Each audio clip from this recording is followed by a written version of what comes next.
Moriko was an overworked corporate slave that decided to become a shut-in gamer. Thinking this is the end of her life, she suddenly fell in love with a party member in her game, making her willing to do anything for him. It all starts with Moriko getting back home after a long day at work and immediately crashing into bed to sleep. The next morning she wakes up late but remembers that she is now back in the unemployment sector, so she spends some time cleaning up. After trying to play an old game and seeing that it is no longer available, she thinks back to when she was a keyboard warrior and starts looking for a new one. Moments later, she installs it and quickly sets up her character before logging into the game as Hayashi, and wondering why her character looks even more pathetic than her. Just then, Hayashi gets his first side quest and hurries over to a mansion to defeat Master Splinter's cousin, who then slaps him into the Shadow Realm. After minutes of respawning and getting slapped back to the other side, Moriko considers giving up, but then a hottie named Lily shows up to offer Hayashi some help. He explains how pathetic and weak he is, and she tells him to focus on being a newbie instead of thinking he can dominate a boss-level fight with his peasant skills. After showing him around, Lily asks if they can keep adventuring together, and Moriko experiences a brief anxiety attack, but still manages to accept her friend request. With her help, Hayashi quickly learns to fight and levels up in the dungeons until she convinces him to face the boss again. This time, he manages to escape instant death. Lily uses her healing magic to recharge his energy bar to finally win.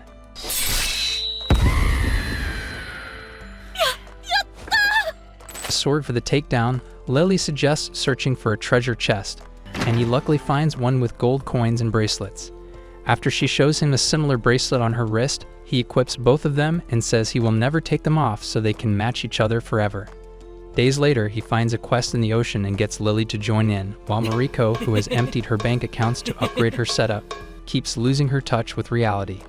As the game switches to Christmas mode, he gets an idea and goes to the lobby with Lily but turns down her request to go monster hunting before running off. He keeps avoiding her over the days that follow and starts spending more time with a group of shut-in creeps who keep talking about how fun it is to waste their existence upgrading virtual characters. Seeing how comfortable Hayashi is, Chanbei reminds him of the times he made them realize that there are actually people weaker than your pull-out game.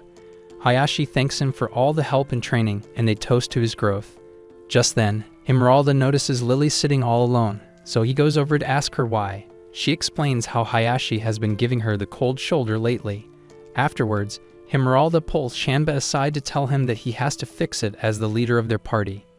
He then calls Hayashi out on a quest and pops the question before reminding him of the rule against party members spreading each other's cakes. He further explains how Lily often has to deal with unhinged creeps who try to smash her virtual buns and tells Hayashi to keep being her friend like they were at the start. Hayashi then says he has actually been racking up points to get her a special crystal rose as a Christmas gift. But before Canby can call him the corniest simp in existence, an elephant crashes in and unleashes a flurry of ice boogers. Later on, Lily climbs a tree to enjoy the scenery, and Hayashi shows up to join her. After noticing how drained he looks and using her healing magic to fix it, she asks if their friendship is affecting him, and Moriko forgets how to type as she has never had to deal with being so close to a hottie before. Thankfully, she tells him not to worry about it, as he has probably just been busy leveling up. After he asks if she would like to hang out for Christmas and she says yes, Moriko logs out to get some food and finds her fridge empty.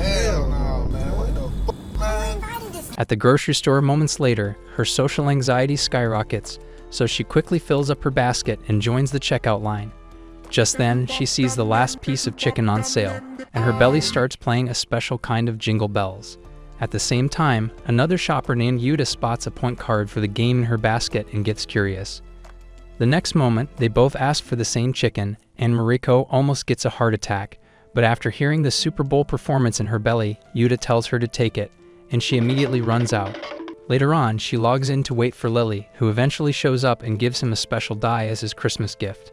He then hands over a rose and says he couldn't get the crystal rose, but she says it is no problem and thanks him for it. Days later, Moriko finishes up at the grocery store again, but a cashier named Kazumi stops her because she foolishly forgot every single thing she bought. After she thanks him, he notices the point card and tries to ask about the game, but someone calls him back inside, so he runs off. Later on, Hayashi takes on a dungeon beast with help from a powerful mage named Lilac. After the takedown, Little Miss yaps a lot, starts talking about how the other party members are always active in the evening, and Mariko immediately senses where the conversation is heading. Without any sort of warning, Lilac straight up asks if he is one of those ugly, friendless creeps in the real world. Mariko panics and tries to save her reputation, but luckily, Lilac starts yapping about everyone else and says she is just happy he is online to play with her. She then tries to guess who Hayashi really is and says he is probably a fresh college graduate like her who just has a lot of time because he hasn't found a job yet. Knowing that his reality as a boomer who is just too lazy and stupid to have a real job will probably scare her off, he acts like she got it right. Later that day, he meets up with Lily for a walk by the beach, and she asks about life in college, which shocks him. She then explains how Lilac told everyone about it earlier on just to win a bet they had made about his age. After Lily expresses how surprised she was to hear that and says he has a whole life ahead of him, he decides to try his luck by asking for her real age. She responds by reminding him that the whole point of virtual worlds is to be anonymous and suggests learning how to mind his own business. Unable to process the emotional damage, he starts bawling his eyes out, so she says it was all just a joke to tease him and apologizes for being a bit harsh. She further admits to feeling a little curious when Lilac started talking about him despite knowing it was wrong. To make things even, she decides to tell him a little about her real life, but then Moriko's brain loses power from the dopamine overload. Moments later, he gets back and says she should only tell him after they learn to trust each other, and she thanks him for being so kind, not realizing that Moriko just feels like an overaged loser who now lies to keep her miserable reality secret. As they keep walking, she tells him not to think any less of Chambit for making the bet because he is usually a good guy and actually saved their party from disbanding. Moments later, Mariko realizes that it's already 5 a.m. So Hayashi reminds Lily that she has a 9 to 5 in the real world, and she panics. Hayashi then offers to stay up with her since going to bed is no longer an option. But several hours later, Mariko go find drugs at a pharmacy. At the same time, Yuta starts apologizing to his boss while looking for a cab and ends up slamming his elbow into Mariko's face. She ends up in a dream where the horrors of corporate life start to haunt her until she wakes up in a hospital bed and sees Yuta taking a nap beside her. After hearing her and waking up, he explains what happened and apologizes for almost giving her permanent brain damage. He then asks if she is still in pain, and she tries to act like taking an elbow to the face is no big deal, despite still having tears in her eyes. He also offers to pay for her treatment and tries to find a business card before just writing his details on a paper and handing it over so she can reach out instead of suing him for battery and assault. After getting her name, he helps her to a cab and remembers having a manuscript from work with her name on it. Later on, Moroki finds herself obsessing over his details and eventually logs into the game to think. After Himmerlada shows up with the others and asks if he is okay, he explains that he just needs to clear his head, so Chanbei offers to help out in any way they can. Moments later, they all become convinced that what happened with Yuta is a love story in the making, so he quietly watches as they come up with random ways to make sure they smash. After minutes of receiving advice that would definitely land Moriko in jail, he decides to send Yuta an email and logs off to cook up the perfect text. Yuta, who is currently out getting dinner with a senior coworker, Omer, gets the email and immediately sends her a reply. Upon seeing it, Moriko freaks out and logs back in to tell the others that Yuta now wants to take him out and properly apologize for the accident. Seeing how excited they all get, she returns to the real world to continue freaking out. After taking one look at herself and realizing that she looks like a Halloween costume, she logs back in and climbs Lily's tree to think. Just then, she shows up and explains how she started coming there after a long day at work to forget about her stress and worries. After she promises to make sure the tree remains their secret spot, they both agree to vent to each other whenever the real world becomes too much to handle. After logging out, Mariko decides to finally respond to Yuta, but after sending the text, she realizes that it is way past midnight and thinks it is already too late. The next day, Yuta sees the text and freezes in shock, so he goes out for breakfast with Homer and spends the first few minutes arguing over the nickname he keeps calling him before asking if he remembers Mariko from his last job. After taking a look at the manuscript, he remembers her as the chick he gave a weird nickname, and hearing that gives Yuta the creeps. He then says the manuscript showed how good she was at the job, and Homer admits that she actually filled in for the person in charge at certain times. Yuta starts getting more curious to know how they got close to the point where he gave her a nickname, so he says they were never actually close to begin with. On a certain night a while back, he called her department, and she filled in for the person in charge as usual. So he told her about some files he needed help with and sent them over. While talking about it on the phone, he noticed how emotional she got over not being able to finish up on time and told her not to worry since she was already staying back late. He then asked for her name and thought it would be a good idea to completely change it to random gibberish because it sounded cool. After the trip down memory lane, Homer pulls up a picture of her and says he has actually been thinking about tracking her down to see if she is a freak in the sheets like your ex. Yuta gets startled and drops his chopsticks, so they both bend over to find it and keep going back and forth over which pair is clean until Yuta reminds him that lunchtime is barely up to an hour. On the way back to work, Homer heads into a store, so Yuta keeps walking and reads through Mariko's unnecessarily long rejection text. On the way to the store that night, Mariko thinks back on everything that has happened and actually starts feeling less like a pathetic failure for once. After getting inside, Kazumi notices the happy expression on her face and hides his excitement when she gets to the counter to pay. Upon seeing the game card again, he considers asking, but another customer shows up, so he quickly processes her order, and she runs home to start playing again. Once inside the game, Hayashi spots Pokotaro, who then asks how he is feeling because Lilac had already told them all about his real-world issues. After he says they were all worried it was something that would cause him to stop playing, he says it is actually the other way around because games help him escape the depression of his pathetic life. Pokotaro gets excited to hear that, but then Hayashi suddenly receives a gift from Lily, and the shock nearly gives Mariko a heart attack. Hayashi then opens it and finds an expensive robe that bums him out, as he is too broke to give her a proper gift. Moriko says he can understand because another player named Nico once gave him a gift out of nowhere, but she only wanted to help him out as he was a newbie back then. Hearing that, Hayashi figures Lily is trying to do the same thing and asks Pokotaro about the scrolls he has been creating. After explaining how they make it easy for anyone to cast spells, Pokotaro tells him not to spend too much time worrying about the gift because he will likely never be able to figure out what ulterior motives Lily has. Moriko immediately logs off to take his advice, but after trying to distract herself with a can of soda and a quick cleanup, she gets frustrated and hops back on to find Lily. He then climbs the tree and tries to hand over the present before straight up asking if she has any ulterior motive behind getting it to him. After he quickly apologizes for assuming and says he has just been curious to know why she sent it, she admits to having a special reason for giving it to him and decides to tell him a little about herself. When she first started playing, tons of people kept spamming her chat box with requests to partner up, and she mostly ended up in pickup groups. Although being the game's cutest baddie came with its perks, she never lasted long in a party because other girls always saw her as a threat and made her leave. She then says that her decision to keep playing despite all the hate was because she once had someone special that played the games with her. Hayashi also remembers having someone like that and says it was probably what made him so addicted to playing games. Lily further explains how Camby was the one who helped make her life in the game a little easier by deciding to pose as her partner so no one would see her as a threat any longer. After saying that she has still been keeping her guard up around people until he showed up, she turns to face him with a look that causes Moriko to get anxious.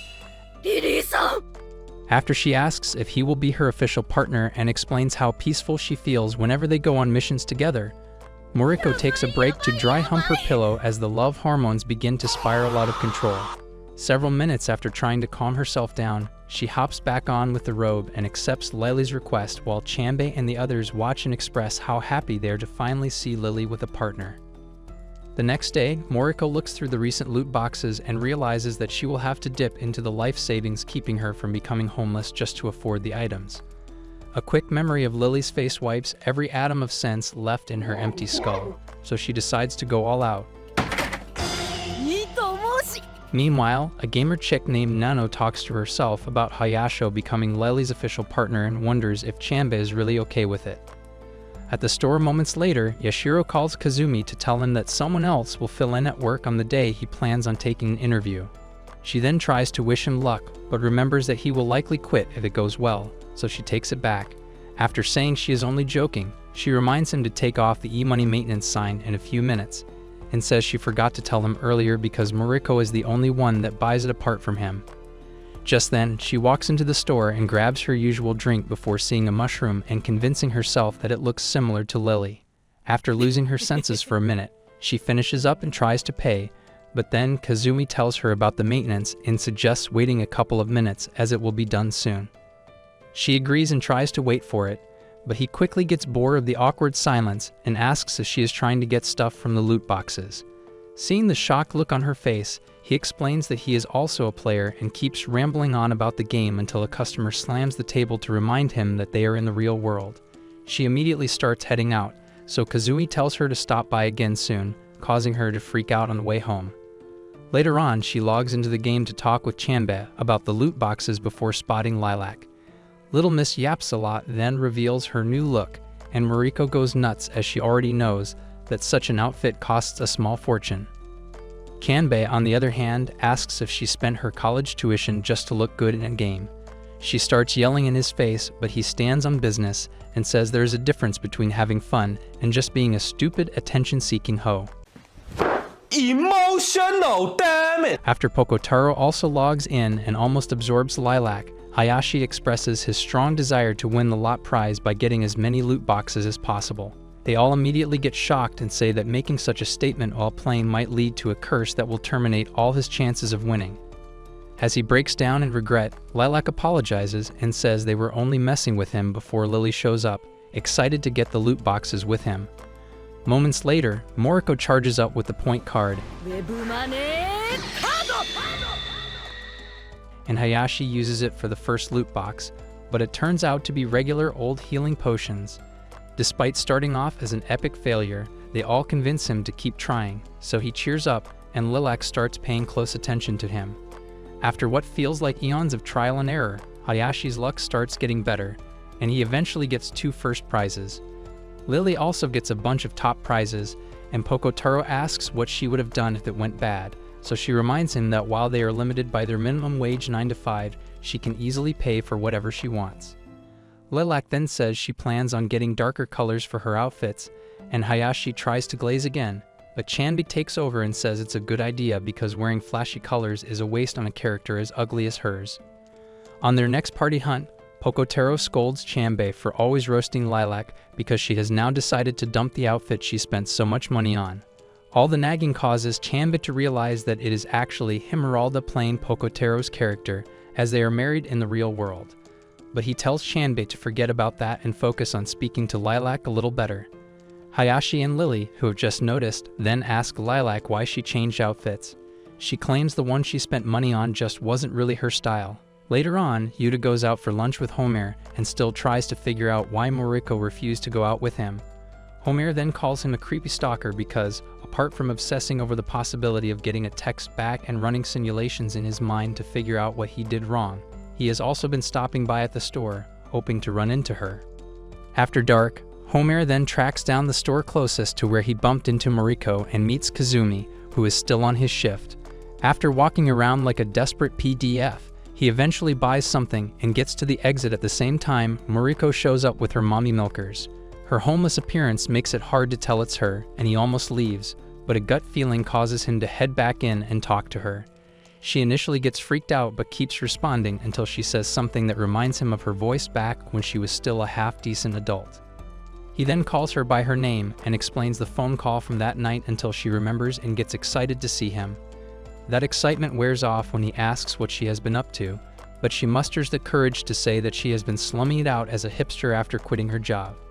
After saying he also quit from the company before getting a new job, he asks if she will be down to get drinks over the weekend, and her social anxiety immediately kicks in. Before she can make up an excuse, he offers a counter to every possible situation, leaving her no choice but to accept. At the office the next day, he shows her digits to Yuta and explains how he basically bullied her into giving it up before saying they are going on a date together. Later on, Hayashi finds Lily in the game and takes her to the tree to talk about how his real life has been so hectic recently. Lily promises to hear him out, so he basically tells him about everything that has happened since the accident with Yuta, but says Yuta is actually a girl to keep his real identity as Noriko's secret.